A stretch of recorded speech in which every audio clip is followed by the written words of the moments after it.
9/11. For 2 months now, the Hong Kong police have been doing their duty according to the law. Hong Kong's radical demonstrators have repeatedly attacked police officers with extremely dangerous tools. They have already committed seriously violent crimes and have begun to show signs of terrorism. China also began threatening to use its military. Troops massed on the Hong Kong border, and the army unit already garrisoned in Hong Kong released a slick video showing soldiers practicing. But Beijing knows there's consequences to its relationship with the U.S. if the military intervene, because that's what President Trump has warned. We're also carefully monitoring the situation in Hong Kong. The world fully expects that the Chinese government will honor its binding treaty. How China chooses to handle the situation will say a great deal about its role in the world in the future. Chinese officials say comments like that encourage protesters to become separatists. The situation in Hong Kong has deteriorated to the point where some protesters dare to openly challenge the principle of one country, two systems. I don't think this is independent from the irresponsible and inciting remarks of some Western politicians.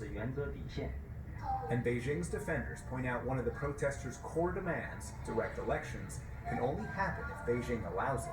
Hong Kong is part of China, and according to our constitutional order under the basic law right now, for any kind of universal suffrage to be implemented in Hong Kong or political reform, we need the consent from the central government. Holden Chow is the vice chairman of a party considered pro-Beijing. He says if Beijing is going to consider giving in to demonstrators' demands, the protests need to stop, and splits in Hong Kong society need to heal. There's a kind of mistrust between some people in Hong Kong and also the central government and mainland. So if we are not able to gain their trust, I don't think we would be able to implement any kind of universal suffrage.